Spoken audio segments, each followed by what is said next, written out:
Segala puji dan syukur hanya bagi Kristus kepala, mempelai bias surga, Shalom, Philadelphia, kasih persaudaraan, ya haleluya.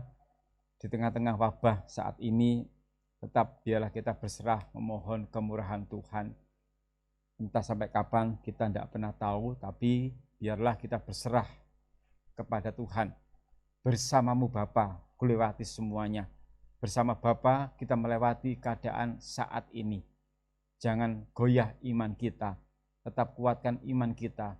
Karena percayalah bahwa Yesus sudah berfirman bahwa aku sekali-kali tidak membiarkan kamu dan tidak akan meninggalkan kamu. Kita pegang janji firman Tuhan, sebab kalau Tuhan sudah berjanji, pasti ditepati. Karena Tuhan Yesus tidak pernah ingkar janji. Kalau manusia sering obral janji, tapi jarang-jarang bisa menepati. Hobinya manusia suka obral janji, tapi sekian persen ditepati. Bahkan ada juga yang sukanya janji enggak pernah ditepati. Tapi kalau Tuhan Yesus kalau berjanji pasti ditepati. Dan dia berjanji tidak akan meninggalkan kita, karena dia sudah berfirman dan berjanji, aku menyertai kamu sampai kesudahan zaman. Nah karena itu, akhir zaman ini, bahkan di tengah pandemi saat ini, tetap percayalah bahwa Tuhan Yesus tidak akan pernah meninggalkan kita. Kita semakin dikuatkan, dimampukan. Sebab itu mari tetap kita setia beribadah, setia bersekutu. Jangan tinggalkan jam ibadah, meskipun live streaming tetap ini ibadah. Jangan meremehkan jam-jam ibadah. Jangan menjauhkan diri dari persekutuan bersama-sama. Dan jelas tertulis dalam suratan Ibrani 10 ayat 25. Jangan menjauhkan diri dari persekutuan bersama-sama. Saya tidak tahu, tapi Allah Maha tahu. Bagi siapa saja yang hobinya meninggalkan ibadah, itu hobi, itu talenta, bakat yang negatif. Hobinya meninggalkan ibadah. Toh Om Luis tidak tahu, memang saya tidak tahu. Tapi Allah tahu bagaimana kerinduan kita untuk beribadah bersama-sama. Sebab dalam ibadah kita akan terus digembalakan. Terutama dengan firman kita digembalakan terus menerus. Supaya kehidupan kita enggak tersesat. Karena manusia itu bagaikan domba. Jika tidak ada pemimpinnya, pasti pakai maunya sendiri. Dalam keluarga pun harus ada gembala. Pemimpin keluarga itu adalah gembala. Jika tidak ada gembala, bagaimana anggota keluarga? Pasti akan tercerai-berai, pasti tidak akan karu-karuan. Nah, Tuhan Yesus sebagai gembala yang agung, gembala yang sangat baik, tidak ada duanya, only one, hanya satu yang baik, yaitu Tuhan Yesus Kristus. Dia mau mengembalakan kita. Tergantung kita mau digembalakan atau tidak. Jika kita mau digembalakan, percayalah, hidup kita pasti dipelihara oleh Sang Gembala Agung. Karena Tuhan adalah gembalaku, maka takkan kekurangan aku. Bahkan Yesus mengatakan bahwa dialah gembala yang baik. Yohanes pasal 10 ayat yang ke-11. Dengan tegas Yesus mengatakan, akulah gembala yang baik. Ya. Yohanes 10 ayat yang ke-11. Kita baca, persiapkan Alkitab pribadinya. Persiapkan kitab sucinya masing-masing.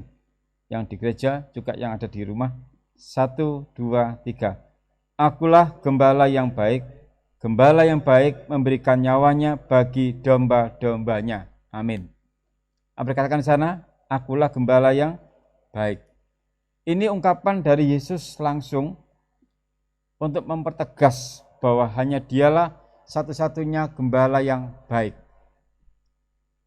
Karena saat Yesus mengatakan ini, Yesus mau membandingkan dengan gembala yang tidak baik atau gembala asing.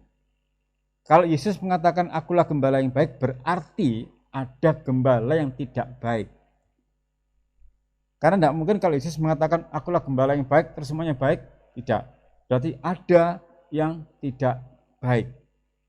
Dan Yesus mendeklarasikan dirinya, akulah gembala yang baik. Memang hanya Yesus satu-satunya gembala yang baik. Betapa indahnya kalau dalam satu keluarga, kita juga punya pemimpin yang baik. Dalam keluarga kecil, ya, ada satu pemimpin yang baik, betapa berbahagianya anggota keluarga itu dambaan loh. Karena setiap persekutuan, setiap kelompok, setiap komunitas pasti ada pemimpinnya. Jikalau pemimpinnya itu baik, berbahagialah anggotanya. Dan kita punya gembala yang sangat baik, Tuhan Yesus Kristus. Kita baca dulu ayat yang kelima. Ya. 1, 2, 3. Tetapi seorang asing pasti tidak mereka ikuti, malah mereka lari daripadanya, karena suara orang-orang asing tidak mereka kenal. Perhatikan ya, seorang asing pasti tidak mereka ikuti. Berarti kalau suara asing itu mengindikasikan ada ketidakbaikan dalam hidupnya. Jadi Yesus mengatakan, akulah gembala yang baik itu untuk membandingkan kehidupan pribadi Yesus dengan gembala yang tidak baik atau gembala asing.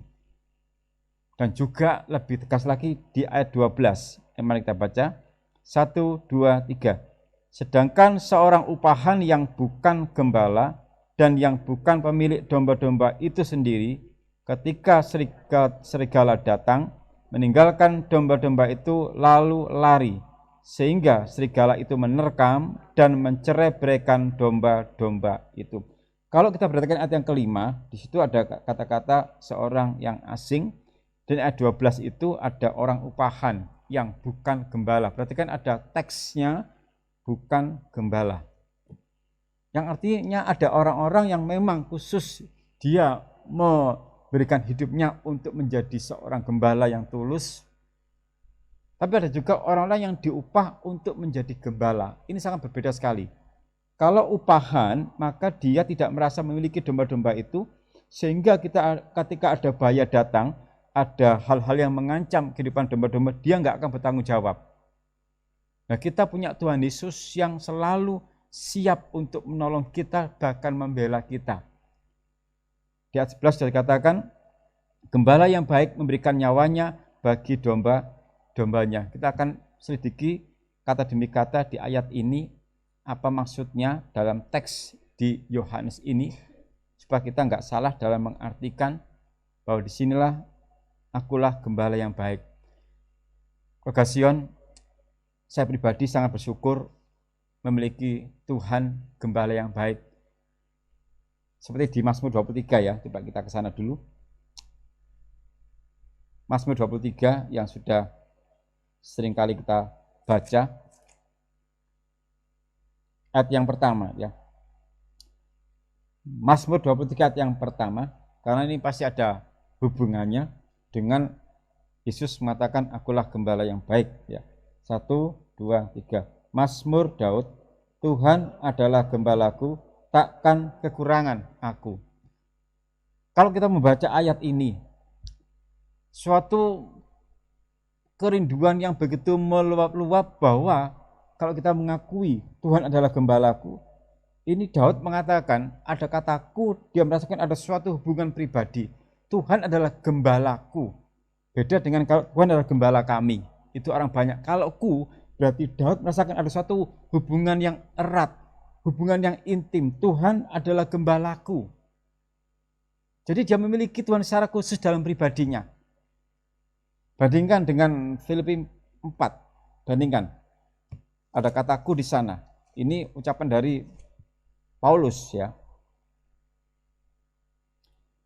Filipi 4 ayat 19. Sejenak kita bandingkan masalah kataku ya. Filipi 4 ayat 19. 1, 2, 3.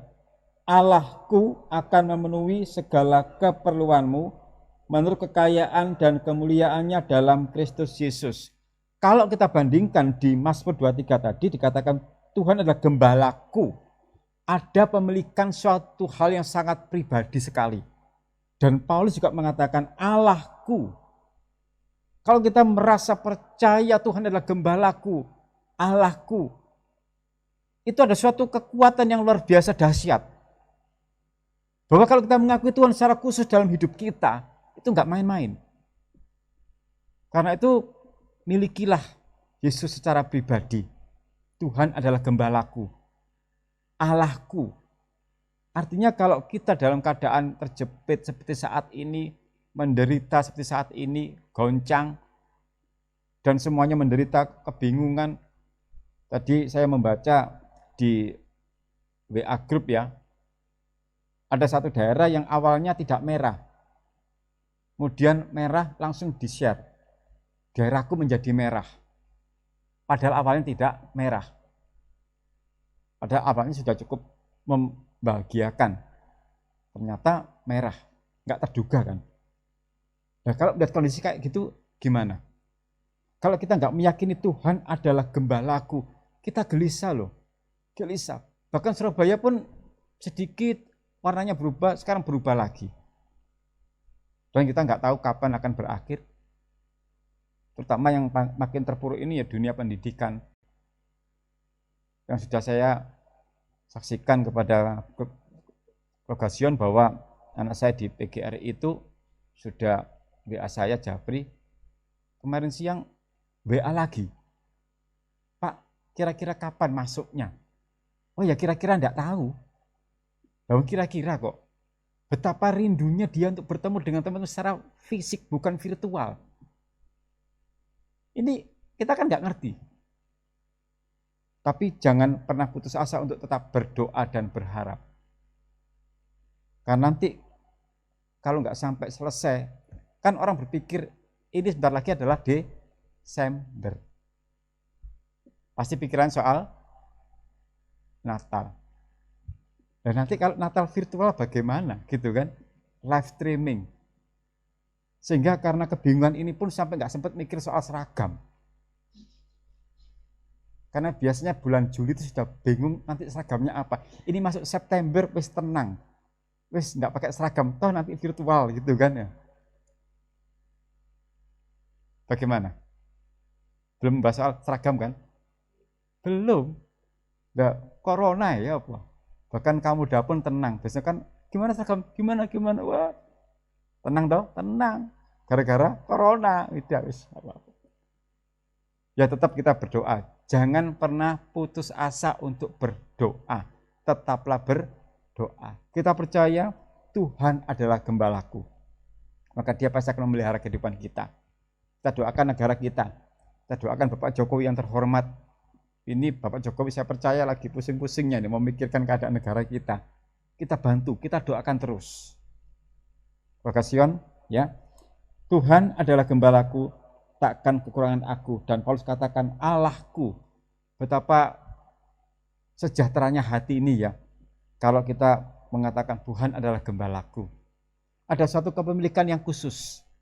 Dan itu membuat kita enggak bimbang. Saya pun merasakan kalau saya membaca ayat ini, Tuhan adalah gembalaku. Itu rasanya hati saya adem sekali.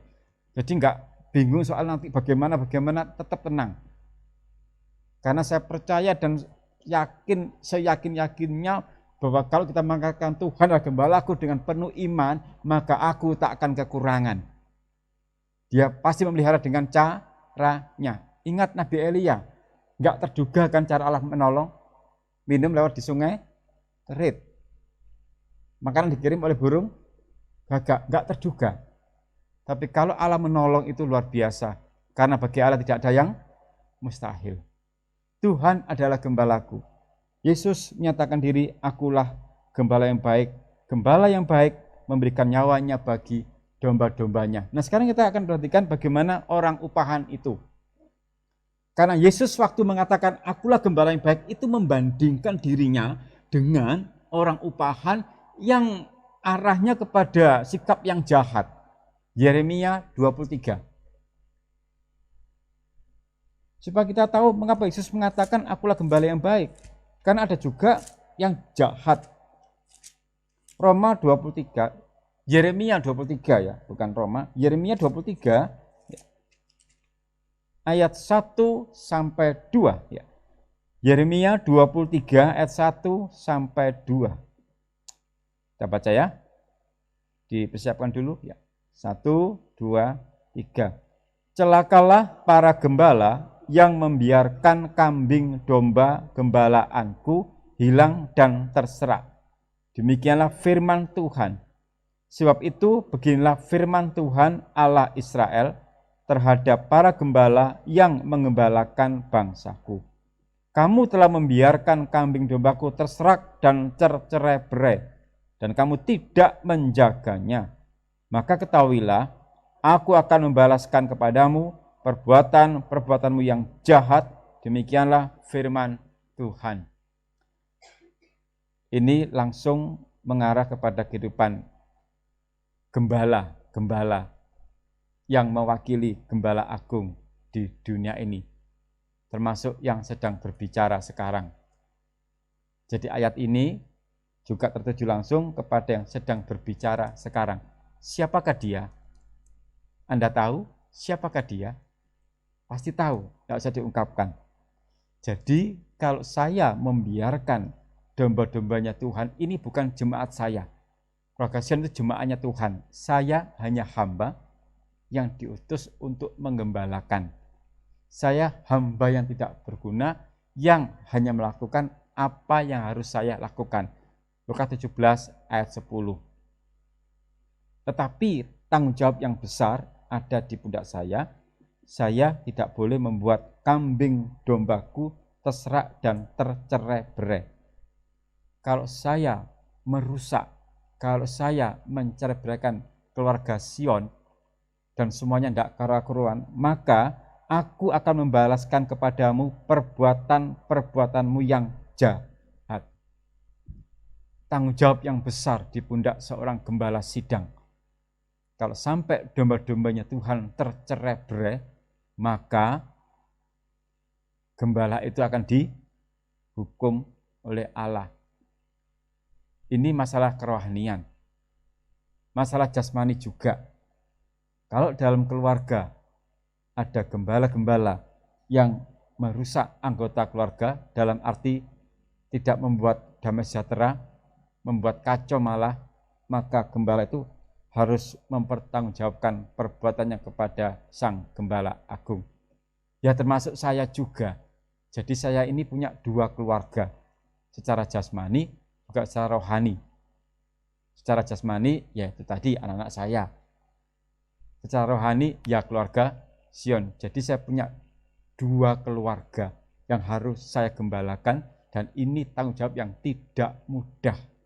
Nah karena itu mengapa saya selalu meminta kepada keluarga Sion, doakan saya supaya bisa mengembalakan keluarga Sion. Yang sekarang anggota keluarga Sion bertambah lagi 2 orang, Yosua dan Arjun. Ya, dan sekarang dia ada di Medan dan juga di Toraja.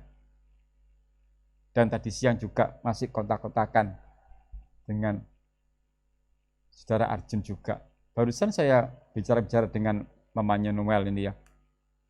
Sekian menit kemudian saudara Arjun telepon saya. Wah, terasa. Berikutnya, siangnya, saudara Yosua juga malah ngontak saya. Dan saya dikontak bukan tanya kabarnya Bapak bagaimana. Ngirimi gambar ikan bakar. Dia membakar ikan di halaman. Pak, ini ceritanya gagal diet. Hello. Wah, puji Tuhan. Sukacita ya itu. Jadi anggotanya ada 2 lagi bertambah. Ya puji Tuhan, di sini dipercaya untuk bisa mendidik calon gembala-gembala.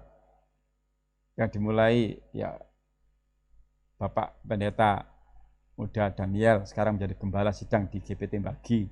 Kemudian Bapak Pendeta Muda Yeremia di Kinandang, Magetan. Kemudian Bapak Catur di GPT Medan juga.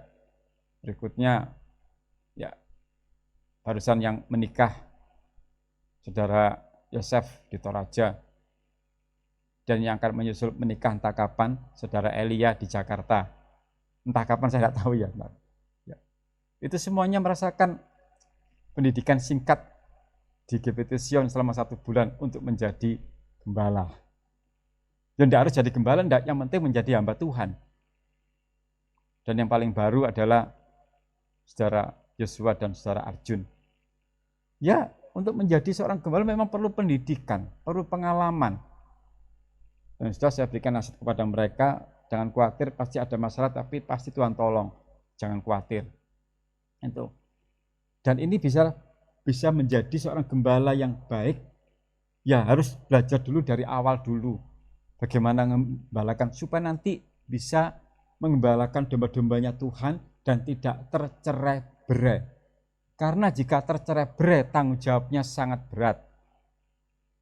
Dan juga bagi pasangan-pasangan yang sedang berpacaran sekarang istilahnya, yang nanti kaum prianya menjadi seorang gembala di keluarga, mulai sekarang belajarlah menjadi gembala yang baik bagaimana. Bukan nanti kalau sudah menikah baru belajar jadi gembala, terlambat. Justru masa-masa pacaran ini belajar mengembalakan. Bagaimana mengembalakan pasanganmu. Itu penting loh, jangan nanti nunggu nikah baru belajar jadi gembala, terlambat. Justru masa pacaran ini belajarlah mengembalakan pasanganmu, belajar. Karena memang tidak mudah mengembalakan itu. Karena sikap manusia, ada yang nurut, ada yang tidak, ada yang ya begitulah macam-macam. Dan Yesus mengatakan, akulah gembala yang baik, karena Yesus bisa menguasai sifat manusia. Sehingga Yesus berani mengatakan, mendeklarasikan, akulah gembala yang baik.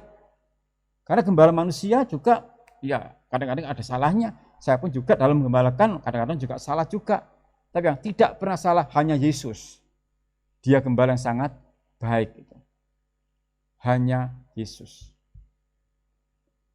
Zakaria 11.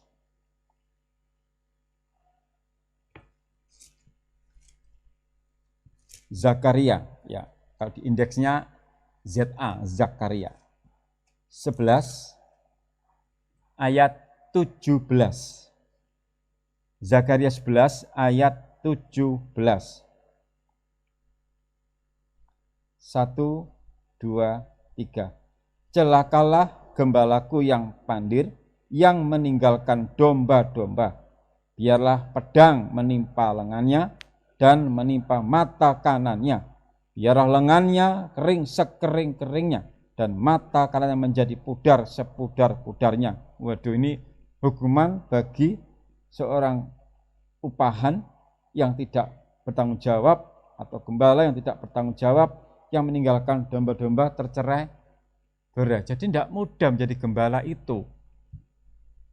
Tanggung jawabnya sangat berat. Karena harus mengatur bagaimana domba-domba tidak tercerai-berai. Ini secara rohani. Nah, secara jasmani sudah saya sampaikan tadi bahwa penggembalaan yang kecil adalah di keluarga. Mengapa saya sering katakan masalah keluarga? Karena kita adalah keluarga Sion, Sion family, keluarga Sion. Kita perlu membenahi keluarga kita dulu, bagaimana cara menjadi seorang gembala, yaitu tempat penggembalaan sehari-hari di keluarga masing-masing. Pimpinan keluarga itulah gembala. Bagaimana bisa mengakurkan, dalam bahasa Jawanya ya, merukunkan, mengakurkan anggota keluarga, gak sampai tercerai-berai. Itu tugas seorang gembala. Dan belajarnya itu setiap hari. Saya pun belajar menjadi seorang gembala enggak sehari 2 hari ya, berbulan-bulan, bertahun-tahun. Terus saya belajar bagaimana menjadi gembala yang baik, mengembalakan anak-anak bagaimana. Karena enggak mudah mengembalakan anak-anak. Karena banyak tingkahnya, anak 4, anak 5, anak 2 itu wataknya beda-beda. Anak 1 aja wataknya beda-beda dengan yang lain saudaranya. Kadang orang tua enggak ngatasi kewalahan, apalagi kalau anggota keluarganya banyak. Dan Yesus bisa menguasai semuanya karena tahu sifat manusia. Sehingga Yesus berani katakan, akulah gembala yang baik. Dan Yesus kalau menjadi gembala yang baik, pasti akan merukunkan setiap domba-domba. Bahkan Yesus katakan, rela berkorban demi domba-domba. Itulah gambaran seorang pimpinan keluarga harus rela berkorban bagi anggota keluarga. Itu. Kadang dalam satu keluarga yang jadi gembala itu ibunya, kadang bapaknya, nggak mesti loh. Tapi marilah kita belajar untuk bagaimana menjadi seorang gembala. Dan karena juga ada yang mendengarkan dari Yudsion juga, kaum muda, ya saya sampaikan juga, mulai sekarang ini belajarlah jadi gembala. Ya. Masa-masa saudara berpacaran itu bukan masa untuk belajar uring-uringan, keliru. Karena seringkali masa pacaran, masa belajar uring-uringan terus kapan dewasanya gitu. Tapi sebelum menggembalakan orang lain, gembalakan diri sendiri dulu. Itu yang penting. Bagi para cowok yang ganteng-ganteng, belajarlah menggembalakan diri saudara dulu sebelum menggembalakan yang lain. Tugas Anda. Kalau bingung, bisa konsultasi dengan seorang gembala. Bagaimana cara mengendalikan, mengatur, bisa sharing silakan. Jadilah gembala yang baik. Ya. Pernyataan akulah gembala yang baik menunjukkan bahwa hanya Yesuslah gembala yang baik satu-satunya. Only one. Tidak ada yang bisa menandingi. Karena Yesus terbukti bisa mengembalakan domba-domba dan Yesus bisa memberikan sejahtera kepada para domba-domba. Beda dengan orang upahan. Ciri-ciri upahan itu pasti jahat, mementingkan diri sendiri. Kalau seorang gembala itu egois bagaimana? Apalagi kepala keluarga yang egois hanya mementingkan diri sendiri bagaimana? Enggak bisa. Jadi seorang upahan itu adalah seseorang yang bertindak jahat, egois, dan juga mencari keuntungan sendiri dan membiarkan domba-dombanya. Nah, kalau sebagai kepala keluarga egois mementingkan diri sendiri, bagaimana keadaan anggota keluarganya? Tidak mudah kan ya, jadi gembala itu. Dan saya bersyukur oleh karena berkat firman pengajaran, saya terus dibimbing bagaimana menjadi gembala. Awalnya ya saya tidak tahu, tapi karena sharing dengan mereka yang lebih berpengalaman bagaimana mengatur keluarga, bagaimana. Apalagi kalau nanti dalam keluarga itu ada anak yang kecil, ini saya betul-betul mengalaminya bagaimana menjadi seorang gembala keluarga. Anak yang kecil, usianya antara ya setahun, 2 tahun, 3 tahun, 4 tahun, itu kalau enggak ada jiwa gembala, waduh bisa pusing setiap hari. Saya sekarang lagi diuji bagaimana penguasaan diri oleh anak saya yang paling kecil, Noel. Ya, barusan tadi terjadi hal yang sangat mengagetkan, karena kan di tempat saya tinggal itu di apartemen lantai 2 itu, antara pintu ke tangga kan ada penghalang papan. Saya tidak menduga dia lari ke pintu itu, saya masih mengatur laptop mau saya bawa atau apa tadi itu, atau dia sudah ada di bawah. Dia bisa membuka papan itu, diangkat set begini, ditaruh di samping, dia turun. Dek, mau kemana? Saya bilang, Dek, dia sudah ada di bawah. Oh, gak mak deg-deg hatiku ini. Saya turun, dia lari. Dengan menundukkan kepala, setengah rada gondok gitu loh ya. Lari ke Yangti. Udah ke sana, balik mana keluar, naik ke balkon. Balik lagi. Saya ikuti terus. Wis karepmu apa tak tutne pokoknya. Bagaimana? Itu saya belajar mengembalakan menguasai. Kalau enggak menguasai diri tak cekel, tak perkes itu. Tapi puji Tuhan karena firman pengajaran buah roh yang ke-9 penguasaan diri, tak tutne gitu. Gitu. Setengah dia rada nesu mungkin ya itu. Itu kan? Kalau saya tidak bisa menguasai diri tak cekel ya bisa saja tak cekel, tak kejat, tak perkes, tak kempit, tak weleki mendem iso ya. Tapi karena belajar menguasai diri, ya sudah tak tutnai. Ya puji Tuhan, saya rada munggos-munggos karena mengikuti tingkahnya dia gitu kan. Usia tua, saudara, ya. Tadi siang itu, waduh. Jadi saya ini harus memikirkan lagi bagaimana caranya supaya papanya diangkat begini. Keren kan? Nanti dicor atau gimana, enggak tahu ya. Supaya enggak bisa lepas itu. Itu Noel. Mengembalakan kan? Belum nanti kalau mengembalakan anak-anak yang sudah remaja, dewasa, orang tua pasti pusing. Kalau anaknya sudah SMP, SMK, itu saatnya dia mencari jati diri. Bagaimana namanya anak, pasti pola pikirnya berbeda lagi dengan masa kanak-kanak SD. Dan orang tua pasti dibikin pusing kalau anaknya menginjak SMP, SMK, nggak peduli cowok cewek. Itu. Pasti ada muncul aura-aura pembangkangan sedikit muncul. Dan itu seorang gembala bisa menguasai diri. Bapak Ibu belajarlah menguasai diri. Itu bisa menggembalakan putra-putrinya. SMP, SMK, masuk kuliah. Hati-hati Bapak Ibu. Ya, banyaklah berdoa untuk anak-anakmu. Ini hal yang tidak mudah bagi seorang bapak juga. Belajarlah mengembalakan. Ya saya tidak menggurui ya, tapi saya share saja bahwa memang banyak berdoa itu sangat penting untuk mendoakan keluarga kita masing-masing. Dalam pengembalaan juga harus banyak didoakan. Supaya nanti apa yang kita lakukan bisa menjadi contoh berkat bagi anggota keluarga yang lainnya itu. Ciri-ciri upahan. Egois, mencari keuntungan diri sendiri. Untuk kaum muda juga yang menjadi calon kepala keluarga, belajar mulai sekarang tidak egois. Tapi saya sungguh bersyukur untuk Youth Zion sudah belajar rendah hati semuanya, kaum mudanya, belajar tidak egois. Ya. Tidak tahu mereka paham nggak apa yang saya sampaikan ini, karena pandangannya pandangan kosong kayaknya, seperti itu. Ya. Jadi tidak tahu paham atau enggak, tapi saya percaya harus paham juga ya. Belajar tidak egois. Mengapa saya katakan ini? Karena firman Allah tidak akan kembali dengan sia-sia, berarti ada yang sedang belajar egois. Tidak tahu siapa, tidak tahu di dalam gereja atau di luar gereja, saya tidak tahu. Tapi yang saya percaya, firman Allah tidak kembali dengan sia-sia, berarti ada kaum muda yang sekarang ini sedang belajar egois. Belajar mementingkan diri sendiri. Nah, bagaimana? Kaum muda sudah belajar tidak egois atau belajar egois? Wes, belajar apa? Tidak egois. Ada pengakuan. Bagi yang pemirsa di rumah, di gereja ada pengakuan. Ya, belajar tidak egois, puji Tuhan. Ya. Tidak tahu yang lainnya, karena yang bersuara hanya satu. Ya. Yang lain di dalam hati saja, tidak apa-apa. Ya. Tuhan tahu isi hati Anda. Oke. Belajar tidak egois. Nanti kalau sudah mengembalakan yang sebenarnya, baru nanti bisa terlaksana. Penting ya, belajar tidak egois. Oke. Kan nanti kalau egois ini tergolong orang-orang upahan, gembala yang tidak baik. Kita baca dulu ayat pendukungnya yang menunjukkan Yesus sebagai gembala yang baik. Ya. 1 Petrus 2 ayat 25. 1 Petrus 2 ayat 25.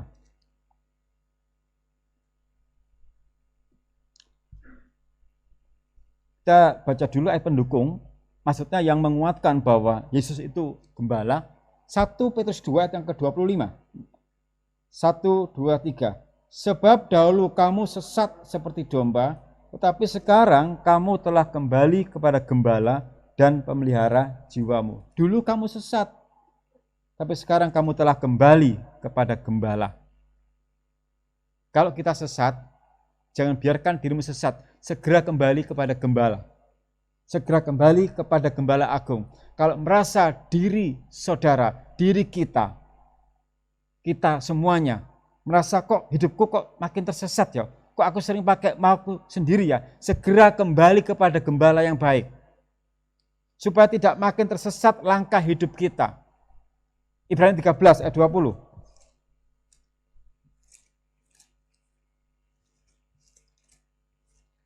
Kita buka Ibrani 13 ayat yang ke-20 ya. 1, 2, 3.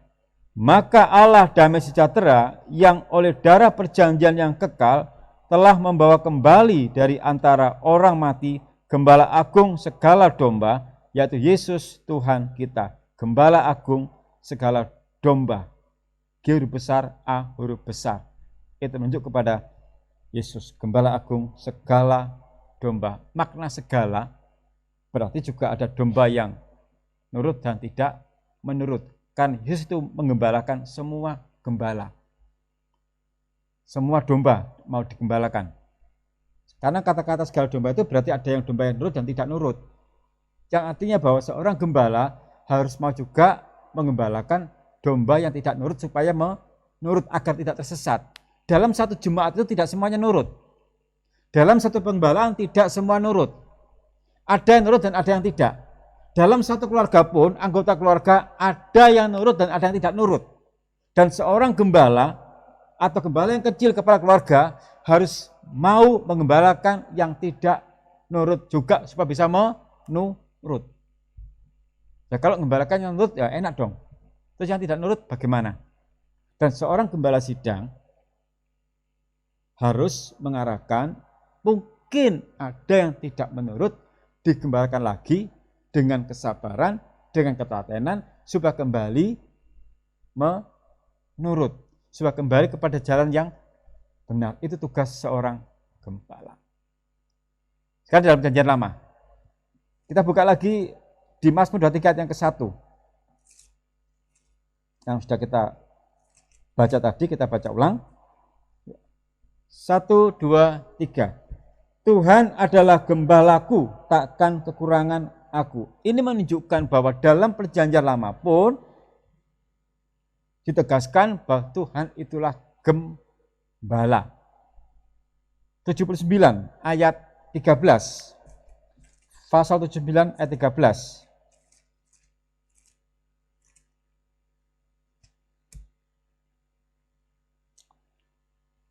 Kita baca. Mulai. Maka kami ini umatmu dan kawanan domba gembalaanmu akan bersyukur kepadamu untuk selama-lamanya dan akan memberitakan puji-pujian untukmu turun-temurun. Maka kami ini, itu suatu ungkapan pernyataan, umatmu dan kawanan domba gembalaanmu. Ini menunjukkan bahwa Tuhan adalah gembala dan kita adalah umat yang digembalakan. Karena itu keluarga Sion, semuanya saja, juga pemirsa yang ada di rumah, tetaplah tinggal dalam pengembalaan. Jangan jauh dari Tuhan sebagai gembala yang baik, supaya kita enggak tersesat. Dan gembala yang baik itu pasti tidak akan menelantarkan domba-dombanya. Tuhan bertanggung jawab atas kehidupan kita. Pasal 95 ayat 7. Pasal 95 ayat yang ke-7.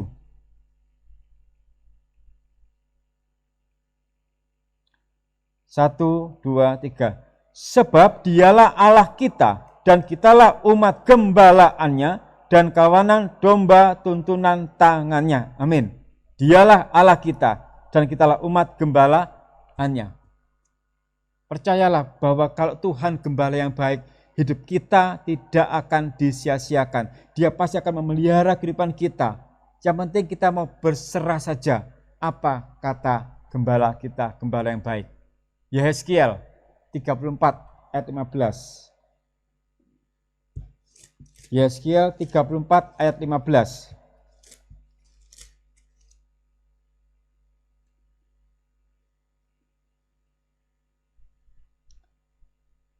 Satu, dua, tiga.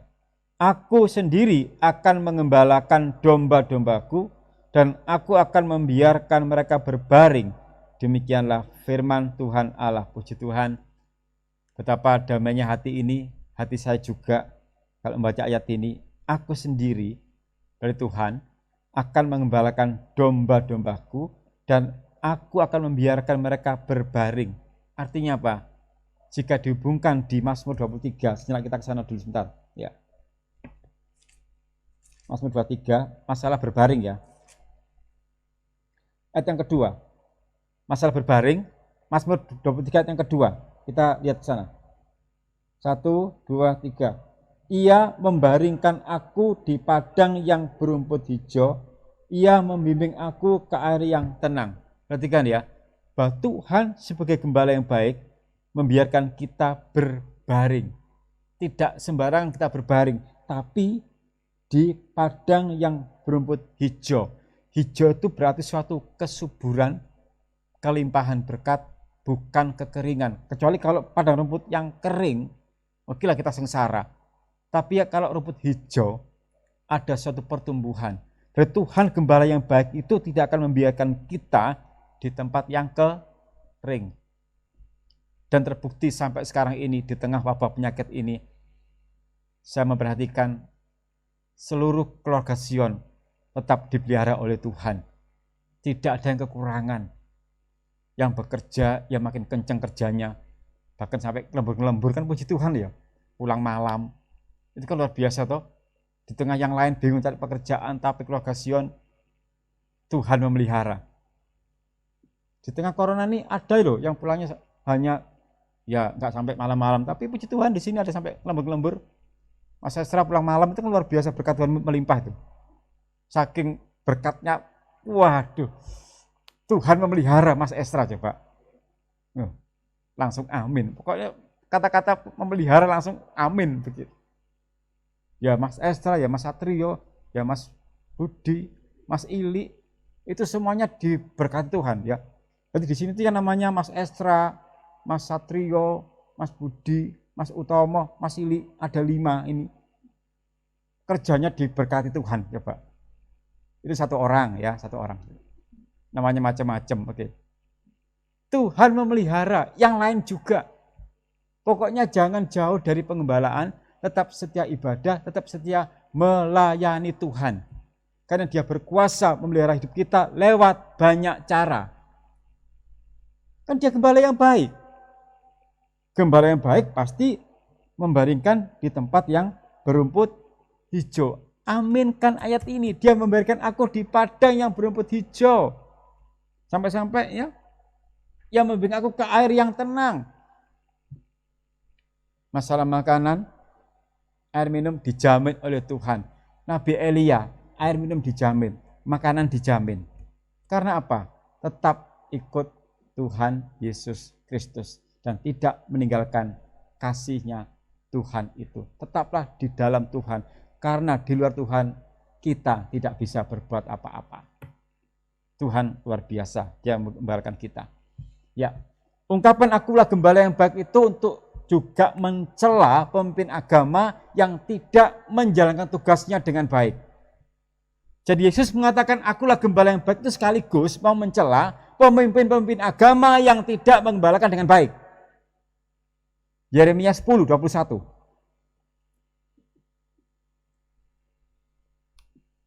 Yeremia 10 ayat 21 ya. Yeremia 10 ayat 21.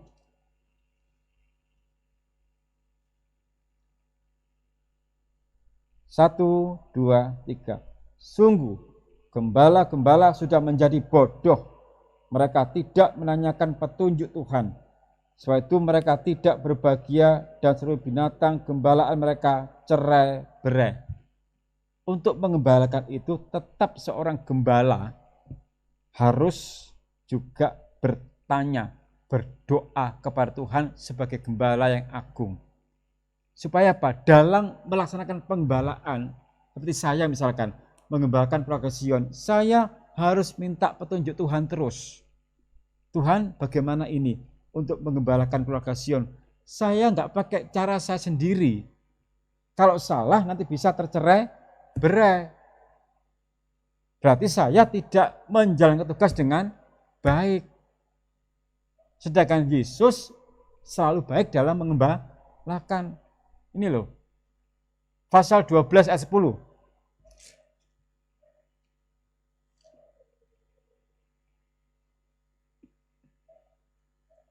Kita baca mulai.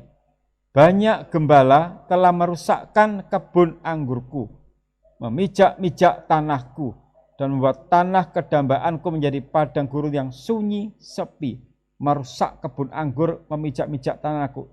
Banyak gembala. Jadi ungkapan Yesus akulah gembala yang baik itu juga mencela pemimpin atau para gembala di dunia ini yang tidak menjalankan tugasnya dengan baik. Dan perlu kita baca juga Yeskiel 34. Itu bukan ayat, itu pasal ya. Yeskiel pasal 34.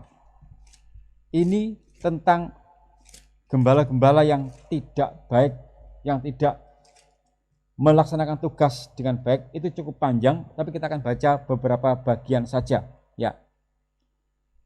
Kita mulai yang pertama dulu ya. Kita baca judulnya kita baca dulu. Ya, 1, 2, 3. Tuhan gembala Israel yang baik melawan gembala-gembala yang jahat. Lalu datanglah firman Tuhan kepadaku, hai anak manusia, bernubuatlah melawan gembala-gembala Israel. Bernubuatlah dan katakanlah kepada mereka, kepada gembala-gembala itu, beginilah firman Tuhan Allah, celakalah gembala-gembala Israel yang mengembalakan dirinya sendiri. Bukankah domba-domba yang seharusnya digembalakan oleh gembala-gembala itu? Kamu menikmati susunya, dari bulunya kamu buat pakaian, yang gemuk kamu sembelih, Tapi domba-domba itu sendiri tidak kamu gembalakan. Cukup itu aja, nanti bisa teruskan. Jadi Yesus mengatakan akulah gembala yang baik, itu mencela juga gembala-gembala yang tidak menjalankan tugasnya dengan baik, yang motivasinya saat menggembalakan itu untuk mencari keuntungan dari domba. Kamu menikmati susunya, dari bulunya kamu buat pakaian, yang gemuk kamu sembelih. Jadi kalau ada domba yang gemuk itu disembelih. Jadi kalau ada jemaat yang gemuk itu disembelih langsung. Wah, wis tahu kan istilah disembelih bukan langsung secara nyata, tidak ya, ini ungkapan saja ya. Tapi domba itu tidak kamu gembalakan. Dibiarkan terserah, pokoknya diambil hasilnya terus. Itu gembala egois, hanya mencari keuntungan dari domba. Jadi bisa dibaca seterusnya itu ya, tentang gembala-gembala yang jahat. Sehingga Yesus mengatakan akulah gembala yang baik, itu juga untuk mencela gembala-gembala yang tidak menjalankan tugasnya dengan baik. Hanya untuk keuntungan diri sendiri. Segala berkat yang diterima untuk diri sendiri, tidak ingat bahwa yang lain juga membutuhkan. Misalkan saya terima berkat, itu tidak untuk saya sendiri. Juga yang lain membutuhkan. Ini Yesus mencela. Akulah gembala yang baik, itu ungkapan ya cukup ini ya, tajam juga, bukan cukup ya, sangat tajam itu. Untuk mencela bagi mereka yang tidak menggembalakan dengan baik, hanya mencari keuntungan dari domba. Kalau ada domba yang gemuk, tanda kutip ya, wah diperhatikan terus. Sampai kalau khotbahnya hati-hati, jangan sampai tersinggung domba yang gemuk ini, tanda kutip ya, bukan secara fisik ya, hati-hati ya. Jadi khotbahnya itu yang berkat-berkat melulu, puji Tuhan, enggak berani yang kencang-kencang, enggak berani. Ya, hati-hati dia menyampaikan, wah, supaya tidak lepas ini domba yang gemuk ini ya. Tuh. Tapi kalau dengan firman pengajaran, wis enggak peduli domba gemuk atau enggak, sampaikan aja. Terima enggak diterima ya sampaikan saja. Dan saya bersyukur di keluarga Sion ini, karena berkat firman penggembalaan dalam pengajaran dan pengajaran dalam penggembalaan ini, semua domba bisa menerima berkat firman pengajaran itu dan merasa tergembleng sejak zamannya Opa Sarmin sampai sekarang ini. Dan saya bersyukur dapat warisan tentang harus mengajar dengan pengajaran. Ini warisan dari Opa Sarmin yang saya pegang terus sampai nanti kapan tidak tahu. Tidak akan saya ubah sistem ini. Karena dari Sion muncul pengajaran. Dan setiap orang kalau sudah merasakan gemblengan dari pengajaran, kalau khotbahnya tidak pengajaran, merasa aduh kok begini, begena begini. Saya dapat kesaksian dari saudara Yosua. Dia pernah ikut satu ibadah. Dan khotbahnya ya dia bilang ya masalah tidak begitu langsung kepada pengajaran ya. Hampir-hampir tidak ada ayat yang disampaikan, hanya bercerita saja masalah orang miskin yang kemudian menjadi kaya, cerita segala macam begitu. Tapi tidak ada ayat pendukungnya. Dia mengikuti itu. Ya, share dengan saya. Ya, itulah cara mereka. Tapi kalau di pelosok, saya pakai seperti itu. Pertama, ngantuk. Kedua, tidur. Loh, pengajaran kenceng kayak gini loh. Itu bisa ngantuk loh. Saya ngomong pakai mikrofon dengan suara menggelegar seperti ini, itu juga bisa ngantuk, bisa tertidur. Daniel kalau hanya bicara tanpa ayat dan bercerita dari yang miskin jadi kaya, saudara-saudara, puji Tuhan, yo enggak apa-apa yo. Pertanyaannya adalah apakah bisa dipahami? Karena di keluarga Sion ini sudah terbiasa dengan kencengnya pengajaran, tapi saya merasa enggak sekenceng Opa Sarmin lah. Saya ada sedikit kemurahan gitu aja. Kalau Opa Sarmin itu waduh teng. Ya, kan saya juga merasakan dulu gitu kan tahu. Kali ini saya agak sedikit melunak lah. Ya. Itu pun juga ya tidak semua jemaat, yang lain-lain itu loh. Mungkin karena kenikmatan firman pengajaran sudah menikmati dengan liar-liar gitu.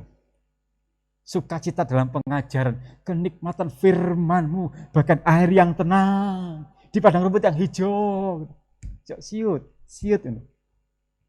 Itu suara saya kencang loh ya. Apalagi yang suaranya halus, nyaris tak terdengar.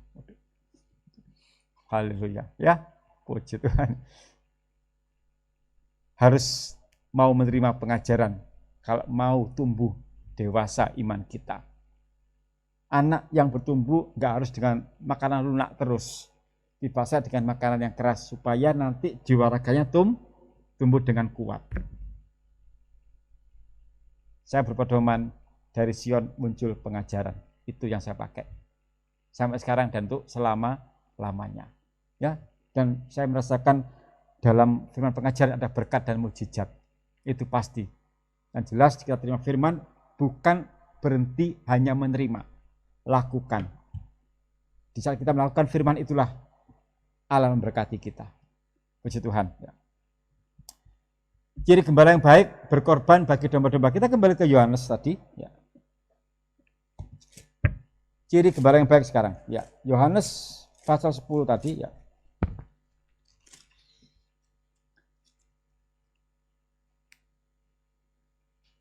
Oke, kita baca ya ayat yang ke 11 sampai 13 kita baca ya semua itu 11b tapi kita baca secara full saja mulai ayat yang ke 11 ya. Ciri gembala yang baik ya.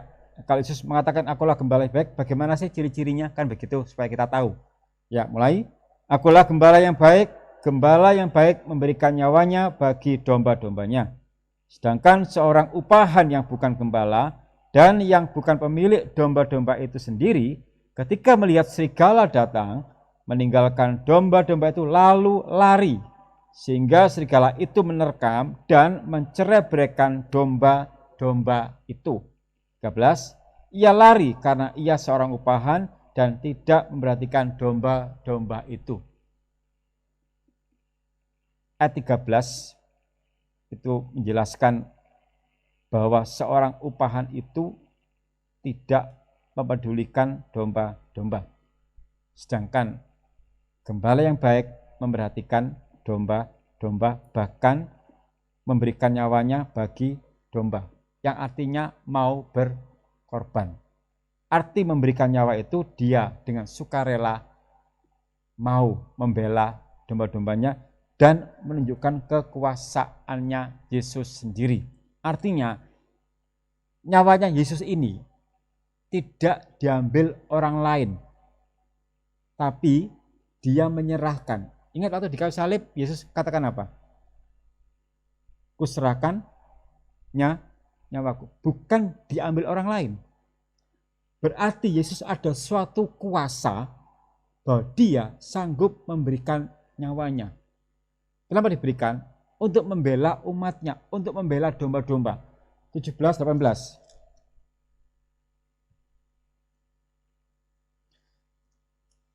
Ya, kita baca ayat yang ke-17 sampai 18. 1, 2, 3. Bapa mengasihi aku, oleh karena aku memberikan nyawaku untuk menerimanya kembali. Tidak seorang pun mengambilnya daripadaku, melainkan aku memberikannya menurut kehendakku sendiri. Aku berkuasa memberikannya dan berkuasa mengambilnya kembali. Inilah tugas yang kuterima dari Bapakku. Jadi waktu Yesus mengatakan rela berkorban dan memberikan nyawa untuk domba, itu menunjukkan kekuasaan Yesus. Tidak ada loh orang yang bisa mengatakan, aku menyerahkan nyawaku. Enggak. Bahkan Nabi yang paling sakti pun, tidak ada yang mengatakan, aku menyerahkan nyawaku. Tidak ada. Hanya Yesus. Jadi Yesus sebagai gembala yang baik itu, dia berkuasa juga menyerahkan nyawanya dan menariknya kembali. Jadi menunjukkan kekuasaannya. Nah kalau kita tahu Yesus sangat berkuasa, berbahagialah. Kalau dia berkuasa menyerahkan nyawa, apalagi memelihara kehidupan kita, lebih dari sanggup, lebih dari bisa. Nyawa diserahkan loh. Dan bisa menariknya kembali. Manusia mana yang bisa seperti itu? Tidak ada. Hanya Yesus. Dia berkorban, ya Bapa, kuserahkan nyawaku. kuserahkan. Yesus berkuasa. Berbahagialah, bersyukurlah. Dia gembala yang baik, mau membela kita, mau menyerahkan nyawanya untuk kita. Kalau sampai sekarang kita masih terpelihara, itu karena kuasa Tuhan. Kalau sampai sekarang kita masih dalam pemeliharaan Tuhan, itu kuasa yang luar biasa yang kita dapatkan. Kalau kita menderita dalam pekerjaan, dalam studi, atau banyak hal yang harus, waduh kok begini-begini, itu ya harus kita lakukan karena selama ada di dunia. Tapi Tuhan tidak pernah meninggalkan kita. Dia selalu memberikan kekuatan kepada kita kalau kita mau berserah kepadanya. Kalau pekerjaan sulit itu kan ya memang namanya bekerja kan ya mudah-mudah terus kan, pasti ada halangan rintangan, itu sudah biasa. Mau buka usaha kok sulit segala macam. Yang penting berserahlah kepada Tuhan, percayalah kepadanya, dia pasti bertindak. Tergantung kita mau berserah atau enggak, gitu aja. Tuhan mau kita berserah. Dalam kelemahankulah kuasamu menjadi sempurna. Itu Paulus katakan. Jangan pakai otak kita sendiri, jangan pakai pola pikir kita sendiri. Dalam setiap usaha kita, apapun itu, sertakan Tuhan di dalamnya. Dalam nama Yesus aku bekerja. Tuhan pasti menyertai hidup saudara semuanya. Itu pasti. Ya. Yesus mau berkorban dan menyerahkan nyawa, menunjukkan kekuasaannya. Sekarang kita lihat kembali di ayat yang ke-11 ya. Kita baca ulang ayat 11. 1, 2, 3. Akulah gembala yang baik memberikan nyawanya bagi domba-dombanya. Kata bagi itu penggantian atau istilahnya substitusi. Jadi Yesus menyerahkan nyawanya itu mau menggantikan domba-dombanya. Yesus mati di kayu salib itu yang seharusnya kita yang dapat hukuman. Tapi Yesus menggantikan kita di kayu salib karena dia sebagai gembala yang baik membela domba-domba, yaitu kita. Seharusnya yang disalib itu yang terkutuk, yaitu kita. Tapi Yesus menjadi yang terkutuk gara-gara kita. Jadi dia itu mau berkorban bagi kita. Dalam teks bahasa aslinya itu bermakna menggantikan. Atau istilahnya substitusi. Kita bandingkan di pasal 11 ayat 50.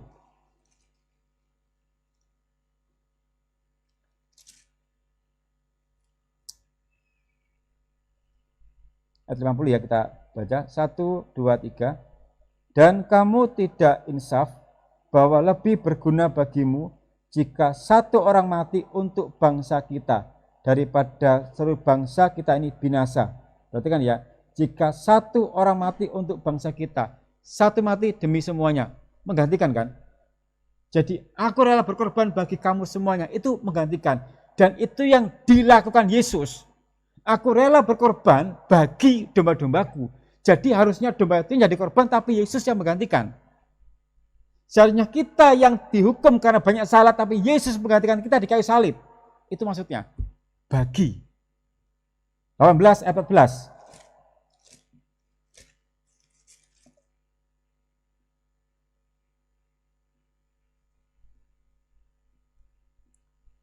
Satu, dua, tiga. Dan Kayafaslah yang telah menasihatkan orang-orang Yahudi adalah lebih berguna jika satu orang mati untuk seluruh bangsa. Satu orang mati. Seluruh bangsa. Yesus mati untuk kita. Yesus seorang diri mati untuk kita. Yesus menggantikan kita.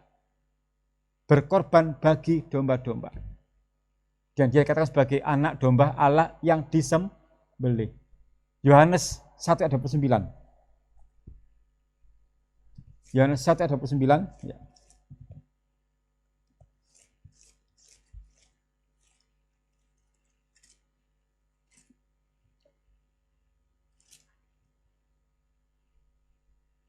Ya, kita baca ya.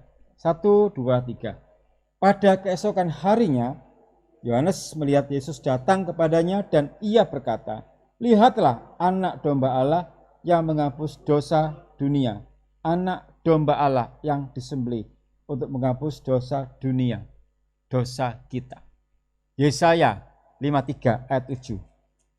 Yesaya 53 ayat 7.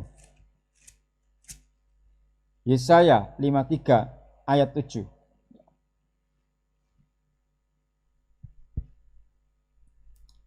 Satu, dua, tiga. Dia dianiaya, tetapi dia membiarkan diri ditindas dan tidak membuka mulutnya, seperti anak domba yang dibawa ke pembantaian, seperti induk domba yang keluh di depan orang-orang yang menggunung bulunya. Ia tidak membuka mulutnya. Perhatikan ya, dia dianiaya, tetapi dia memberikan diri ditindas. Ini nubuatan tentang Yesus, anak domba Allah. Dia rela mati untuk kita. Keluarga Sion, mengapa kita tidak bersyukur kepada Tuhan Yesus? Yesus itu rela menggantikan kita di kayu salib. Cobalah sekali waktu renungkan betapa luar biasanya Yesus itu. Kalau kita selalu bersungguh-sungguh dengan keadaan kita saat ini, mengeluh tiada henti, ingatlah, hidup kita ini terbebaskan dari alam maut karena Yesus.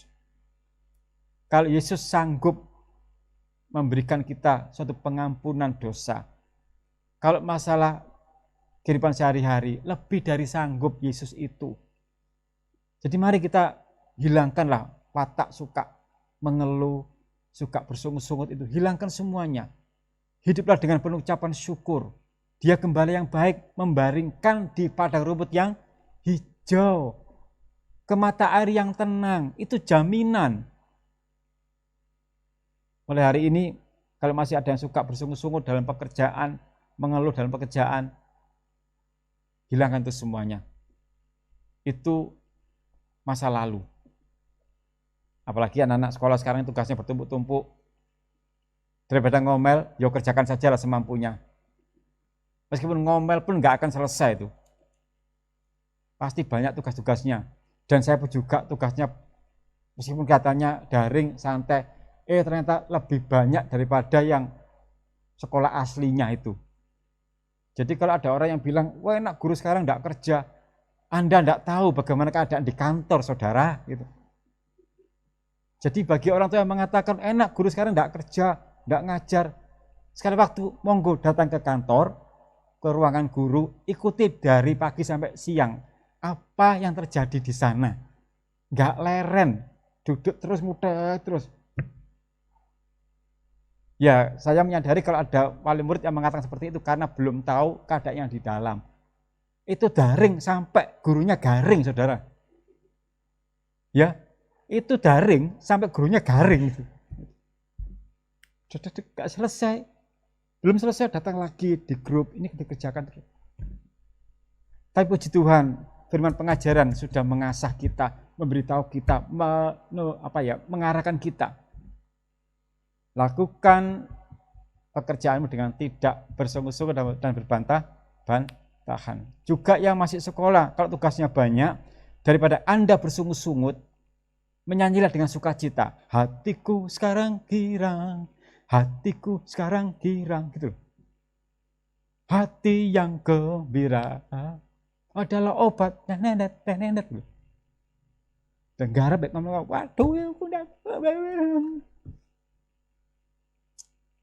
tapi Youth Zion semuanya sudah belajar bersukacita selalu dalam Tuhan. Bergembira selalu dalam Tuhan. Bahkan yang bekerja pun selalu bersukacita. Waduh. Ya, ingat, Yesus sudah mati untuk kita. Bersyukurlah, jangan bersungut-sungut. Dia anak domba Allah sudah berkorban untuk kita. Dia jaminan hidup kita semuanya. Maka Zion dan juga saya dijamin oleh Tuhan Yesus Kristus. Kepada rumput yang hijau, ke mata air yang tenang. Dia gembala yang baik. Seorang gembala memang mencintai dombanya dan rela berkorban untuk dombanya. 1 Samuel 17.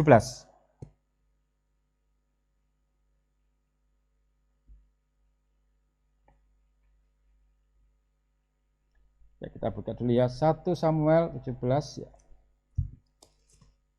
34 sampai 36. 1 Samuel 17 34 sampai 36 ya. Ini tentang Daud ya, tentang Daud. 1 Samuel 17 ayat 34 sampai 36 ya, kita baca. 1, 2, 3. Tetapi Daud berkata kepada Saul, "Hambamu ini biasa menggembalakan kambing domba ayahnya. Apabila datang singa atau beruang yang menerkam seekor domba dari kawanannya, maka aku mengejarnya, menghajarnya, dan melepaskan domba itu dari mulutnya. Kemudian apabila ia berdiri menyerang aku, maka aku menangkap janggutnya lalu menghajarnya dan membunuhnya. Baik singa maupun beruang telah dihajar oleh hambamu ini. Dan orang Filistin yang tidak bersunat itu, ia akan sama seperti salah satu daripada binatang itu, karena ia telah mencemooh barisan daripada Allah yang hidup." Daud ini menunjukkan dia rela berkorban bagi domba-dombanya, bahkan dia bisa melindungi domba-dombanya dari terkaman singa, beruang. Yesus pun juga melindungi kita dari serangan-serangan yang jahat. Yesus juga sanggup melindungi kita dari hal-hal yang tidak baik. Dan Daud ini gambaran adalah gembala yang rela berkorban. Yesaya 31 ayat 4. Yesaya 31 ayat 4. Yesaya 31 ayat 4. Ya.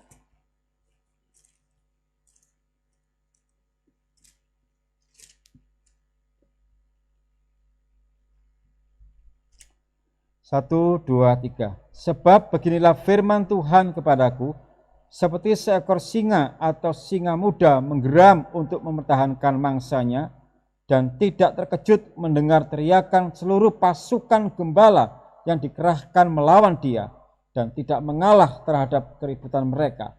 Demikianlah Tuhan semesta alam akan turun berperang untuk memberantakan gunung Sion dan bukitnya. Dipertahankan kan? Ada pembelaan kan? Ya itu loh, perhatikan ya. Seperti seekor singa atau singa muda menggeram untuk mempertahankan mangsanya. Tidak terkejut, ada satu pembelaan. Gembala itu mau berkorban untuk domba-dombanya. Karena itu tetaplah mengucapkan syukur kepada Yesus, bahwa Yesus mau berkorban untuk keselamatan kita, bukan hanya keselamatan kita. Dia mau berkorban juga untuk membela dan memelihara kita. Jangan khawatir akan hidupmu. Yesus siap menopang kehidupan kita. Jangan khawatir. Yang penting tetaplah percaya dan jangan pernah ragukan kuasa Allah. Jangan pernah meragukan.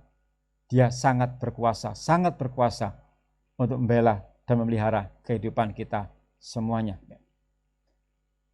Sikap Yesus berbeda dengan orang upahan. Ayat 13, kita kembali ke Yesaya.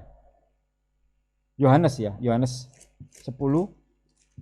Tadi kita kembali ke Yohanes 10 ayat yang ke-13. Sikap Yesus sangat berbeda dengan orang upahan, ya. Ini tentang penjelasan mengapa Yesus mengatakan akulah gembala yang baik. Karena ada satu perbedaan sikap yang sangat luar biasa. Ayat 13 ya. 1, 2, 3. Ia lari karena ia seorang upahan dan tidak merhatikan domba-domba itu.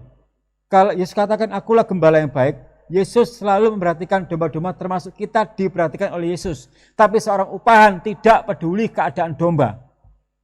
Ini sangat kontras sekali kalau Yesus selalu bersikap membela domba-domba, memperhatikan kesejahteraan domba-domba, kalau upahan tidak pernah memperhatikan. Nah, jelas karena dia hanya butuh sesuatunya tadi itu. Butuh uangnya lah, butuh apa, enggak, kamu kacau, terserah. Domba sakit pun enggak didoakan, terserah. Kan dia hanya termotivasi mendapatkan secara jasmani saja. Itu perbedaan utama dari Yesus dengan seorang upahan.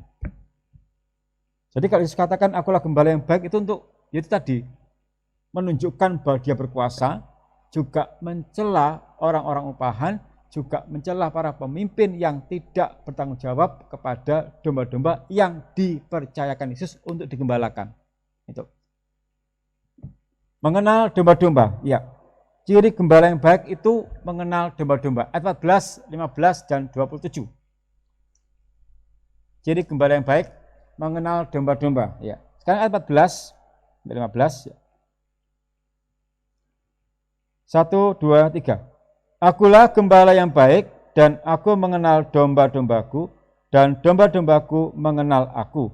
Sama seperti Bapa mengenal aku, dan aku mengenal Bapa, dan aku memberikan nyawaku bagi domba-dombaku. Gembala yang baik itu sangat mengenal. Ayat 27, ya. 1, 2, 3. Domba-dombaku mendengarkan suaraku, dan aku mengenal mereka, dan mereka mengikut aku. Ada suatu hubungan yang intim antara gembala dan domba. Gembala yang baik mengenal domba, dan domba yang baik mengenal suara gembala. Kalau domba-domba tidak mengenal suara gembala, dia mudah terpengaruh dengan suara asing. Ayat yang ketiga. 1, 2, 3. Untuk dia penjaga membuka pintu, dan domba-domba mendengarkan suaranya, dan ia memanggil domba-dombanya masing-masing menurut namanya dan menuntunnya ke luar. Gembala yang baik mengenal nama domba-domba. Dan puji Tuhan, saya bersyukur saya mengenal nama-nama seluruh anggota keluarga Sion. Ada yang terlupakan? Atau saya belum pernah mengenal nama dari anggota keluarga Sion?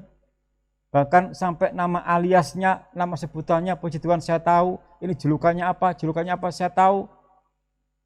Karena saya berusaha untuk mengingat-ingat terus. Kalau yang merasa terlupakan bilang ke saya, Om, aku kok merasa terlupakan, bilang ke saya, japri saja. Om, Anda kejam, aku terlupakan. Ya, saya berusaha mengenal nama-nama dari anggota keluarga Sion, supaya ada satu keakraban. Ayat yang keempat. Jika semua dombanya telah dibawanya keluar, ia berjalan di depan mereka, dan domba-domba itu mengikuti dia, karena mereka mengenal suaranya. Jadi keluarga Sion juga harus mengenal suara gembalanya. Tanpa melihat orangnya, kalau ada suara, oh ini suaranya gembalaku ini. Ada ciri khas. Saya misalkan di rumah sebelah, kemudian keluarga Sion ada di sini. Begitu saya ngomong, wah ini menggelegar, suaranya Om Louis ini. Kenalah suara saya gitu. Kalau nggak kenal, siapa ya? Itu berarti belum kenal akrab itu. Orang kalau sudah kenal suaranya itu ada ciri khas style yang berbeda. Jadi antara gembala dan domba saling mengenal, keakraban terjadi. Karena gembala mengenal nama-nama domba dan kenal domba-dombanya, dan domba juga mengenal suara gembala. Itu sangat bagus sekali. Demi keutuhan keluarga Sion Family. Bisa kenal suara saya? Di rumah tanpa suara. Jelas, karena saya tidak dengar. Di gereja kenal suara saya? Pasti kenal. Istri saya kenal suara saya? Tidak kenal juga, puji Tuhan ya. Haleluya, kita teruskan ya. Jadi gembala yang baik itu lemah lembut. Rela berkorban, tidak egois. Ya. Ini gembala yang baik. Artinya bukan berarti lemah lembut itu kelemah, tidak. Tapi ada suatu sikap ketegasan, jadi enggak sembarangan. Ada saatnya untuk menegur, bukan berarti kalau lemah lembut tidak pernah menegur, tidak, tetap menegur juga. Saya menyampaikan firman pengajaran ini alkitabiah. Sifatnya menasihati, mengingatkan juga menegur. Dan juga rela berkorban, harus. Jadi seorang gembala itu juga harus mau rela berkorban.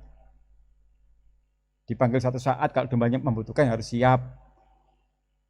Jam 11 malam, jam 12, Om perlu bantu doa. Besok pagi aja ya, Om ngantuk. Sedih, tahu gak? Om ini ada butuh bantu doa, segera Om masuk ke UGD. Oh iya, saya segera ke sana. Jam 11:30 saya berangkat mendoakan. Bisa nggak ditunda ya doanya? Besok pagi aja lah gitu. Aku ngantuk loh, capek ini. Tidak boleh. Dan saya dipesankan oleh Opa Sarmin, jadi gembala harus siap 24 jam. Makanya kalau saya tidur, handphone tidak pernah jauh dari jangkauan tangan. Ya enggak taruh telinga, enggak, kaget saya nanti. Sejauh tangan, supaya dengar kalau membutuhkan. Enggak apa-apa, kalau perlu bantuan doa, jam 3 pagi, jam 4 perlu. Tapi jangan pura-pura perlu loh ya. Aku tuh tak ganggu Om tak pura-pura. Om, mau ngeprank akhirnya ya, jangan ya. Tolong saya jangan diprank ya. Tapi kalau memang butuh saya siap, enggak apa-apa. Ya, ini cirinya ya. Oke. Yesus gembala yang baik itu dia kenal kita satu demi satu, kenal kan? Ya. Kemudian dia tahu siapa kita. Bukan karena dia gembala yang baik, dia tahu kelemahan dan kelebihan kita. Nah, kalau kita tahu Yesus seperti ini, ya jangan ragukan kuasa Yesus. Dia tahu diri kita, dia tahu kelemahan kita. Dan dia kenal kita satu demi satu. Nah, kalau dia tahu bagaimana keadaan kita, maka kita percaya dia sanggup menjamin hidup kita. Tuhan adalah gembalaku, tak akan kekurangan aku. Daud mengatakan itu karena dia merasakan bahwa Tuhan kenal hidupnya, Tuhan tahu siapa dirinya, dan Tuhan tahu kelebihan dan kekurangannya. Sehingga Daud mengatakan Tuhan adalah gembalaku. Nah, kalau kita juga yakin seperti itu, jangan khawatir akan hidupmu. Dia tahu kelemahan kita, dia tahu kekurangan kita, dan dia kenal siapa kita. Tuhan gembala yang baik itu luar biasa. Ya. Karena dia mengenal kita, maka kita berharga di matanya. Dia mengenal kita karena sungguh-sungguh mengasihi kita. Kalau Tuhan Yesus tidak mengasihi kita, lah ngapain sampai mati di kayu salib? Bukti kasihnya, dia rela berkorban bagi domba-dombanya. Karena dia mengasihi kita, dia rela menggantikan kita. Aku memberikan nyawaku bagi domba-dombaku. Situasi kayak gini jangan bimbang iman kita. Tetap percaya kuasa Allah. Dia sanggup memelihara kehidupan kita. Dia membaringkan di padang rumput yang hijau ke mata air yang tenang. Jangan khawatir. Dia gembala yang baik. Percayalah dia gembala yang baik. Yang hari ini risau, gelisah, galau, merana. Bagaimana om besok pekerjaanku? Bagaimana om besok? Tetap percaya kepada Tuhan Yesus Kristus. Dia sanggup menolong tepat pada waktunya. Dan jika sudah berjanji pasti ditepati. Jangan khawatir. Dia gembala yang baik kok. Dan kita bisa mengatakan, Tuhan, gembalakanlah aku. Ya. Kita minta saja. Kita minta kepada Tuhan supaya menggembalakan kehidupan kita semuanya. Sekian firman Allah pada malam hari ini. Gembala yang baik selalu menolong kita, selalu menopang kita, selalu memelihara kita. Gembala yang baik tahu saat kapan menolong. Gembala yang baik bahkan tahu kekurangan kita. Gembala yang baik mengenal kita satu demi satu. Malam hari ini juga yang masih ada kekhawatiran, kebingungan dalam hidup. Tuhan, nanti aku ke depan bagaimana? Tuhan, ini bagaimana pekerjaanku? Berserahlah kepada Tuhan gembala yang baik. Berserahlah kepada Yesus yang tahu persis bagaimana keadaan kita. Gembalakanlah kami ya Tuhan. Gembalakanlah. Kita berserah kepada Yesus. Malam hari ini kita akan mau memujikan pujian. Gembalakanlah kami. Inilah kerinduan kami Tuhan. Kuduskan kehidupan kami dengan kuasa firman. Haleluya.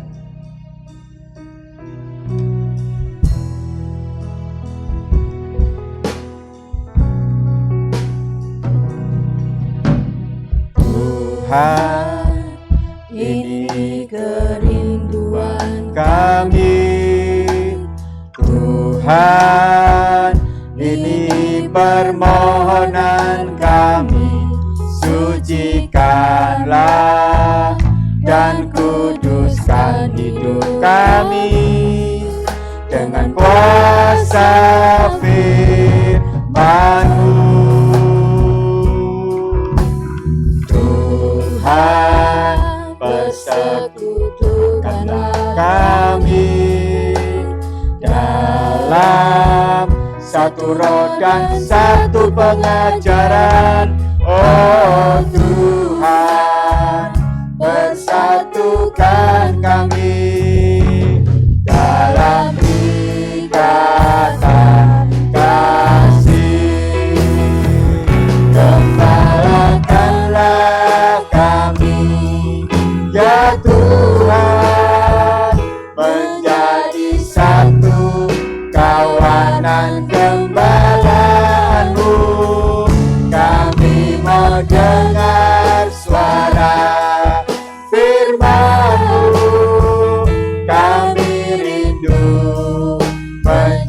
menjadi mempelaimu. Gembalakanlah kami, ya Tuhan, menjadi satu kawanan gembalaanmu.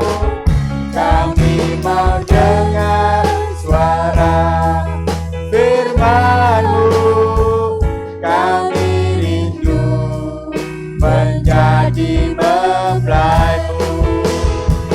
Gembalakanlah kami, ya Tuhan, menjadi satu kawanan gembalaanmu. Kami mau dengar suara firman-Mu, kami rindu menjadi. Kami mau dengar, kami mau dengar suara firman-Mu, kami rindu menjadi mempelai-Mu. Gembalakanlah kami, ya Tuhan, menjadi satu kawanan gembalaan-Mu. Gembalakanlah kehidupan kami, ya Tuhan, dengan kuasa firman pengajaran-Mu. Kami butuh Engkau, Tuhan. Perlu Engkau dalam kehidupan kami, Tuhan. Tanpa pengembalaan-Mu, kami tersesat. Kami kebingungan, gelisah, khawatir. Tetapi jika kami mau Engkau yang mengembalakan kehidupan kami, kami tidak perlu khawatir lagi. Karena Engkau memberikan kami di padang rumput yang hijau. Bahkan Engkau memberikan kami mata air yang tenang. Tuhan adalah gembalaku, tak akan kekurangan aku. Terima kasih Tuhan. Bahkan karena Engkau mengasihi kami, Engkau rela berkorban bagi kami. Engkau mati di kayu salib juga untuk kami, domba-domba-Mu ini Tuhan. Betapa kami sangat bersyukur. Tuhan Gembala yang baik, selalu membela dan memelihara kehidupan kami dari serangan musuh, dari kuasa kegelapan. Engkau sanggup melindungi kami, ya Tuhan. Bahkan karena Engkau Gembala yang baik, Engkau mengenal kami satu demi satu. Bahkan Engkau mengetahui kelebihan dan kekurangan kami. Dan kami berharga di mata-Mu, Tuhan. Betapa kami sangat bersyukur malam hari ini. Berkat firman sudah kami terima, supaya kami tidak bimbang lagi dalam menghadapi akhir zaman ini. Dalam menghadapi situasi saat ini, di tengah-tengah pandemi saat ini, wabah corona ini. Kami tidak usah bimbang lagi. Karena kami percaya Tuhan Gembala yang baik pasti membela dan memelihara kehidupan kami, bahkan sekarang sampai selama-lamanya. Kami serahkan kehidupan kami ke dalam tangan-Mu Tuhan. Dan seluruh kehidupan keluarga Sion, hamba serahkan ke dalam tangan-Mu. Hamba mohon hikmat-Mu Tuhan, dalam menggembalakan seluruh keluarga Sion. Tanpa Engkau memberikan hikmat kepada hamba-Mu ini, hamba tidak sanggup Tuhan, untuk menggembalakan seluruh keluarga Sion. Karena itu, kuatkan hamba-Mu Tuhan. Hikmat-Mu sangat hamba perlukan, supaya hamba bisa menggembalakan domba-domba yang Engkau percayakan untuk hamba-Mu gembalakan. Tuhan, terima kasih. Terima kasih. Firman-Mu pada malam hari ini membuka mata rohani kami dan meyakinkan kami bahwa Tuhanlah Gembala yang baik. Akulah Gembala yang baik. Tuhan, terima kasih. Iman kami dikuatkan. Dalam segala keadaan, biarlah kami berserah kepada-Mu. Dalam pergumulan kami, yang masih sekolah, yang masih bekerja, membuka usaha sendiri, Tuhan, hanya kepada-Mu kami berserah. Tuhan, Engkaulah Gembala kami. Hamba-Mu berdoa, memohon berkat untuk seluruh keluarga Sion. Dalam setiap usahanya, pekerjaan, Tuhan mohon berkat-Mu. Juga untuk setiap keluarga, Tuhan mohon berkat-Mu. Dan yang dalam keadaan sakit, Tuhan, Kami mohon kesembuhan yang dari Engkau. Hanya Engkau lah sumber kesembuhan dalam kehidupan kami. Yang masih dalam pemulihan, Tuhan tolong kuatkan kami semuanya. Karena kami percaya kalau Tuhan Gembala yang baik sanggup memberikan apapun yang menjadi kebutuhan kami semuanya. Terima kasih Tuhan, terima kasih. Dan kami juga bersyukur bahwa Engkau sudah menyertai ibadah kami pada malam hari ini. Dan tetap kami bawa dalam doa untuk ibadah berikutnya, ibadah Sabtu juga Minggu. Mohon berkat-Mu Tuhan, juga untuk bangsa dan negara kami.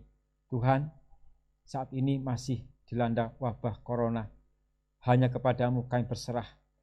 Biarlah kehendak-Mu saja yang jadi. Memberkati semua tenaga medis yang terus berjuang untuk mengatasi masalah ini. Tuhan tolong semuanya. Hanya kepadamu kami berserah dan meminta. Dan kami percaya kalau Engkau menghendaki, semua pasti terlaksana dengan baik. Tuhan terima kasih. Terima kasih. Nah doa kami dan ucapan syukur kami pada malam hari ini. Di dalam nama Tuhan Yesus Kristus, mempelai pihak surga, Gembala kami yang sangat baik. Kami laksanakan doa kami. Haleluya. Amin. Selamat malam, Tuhan berkati semuanya.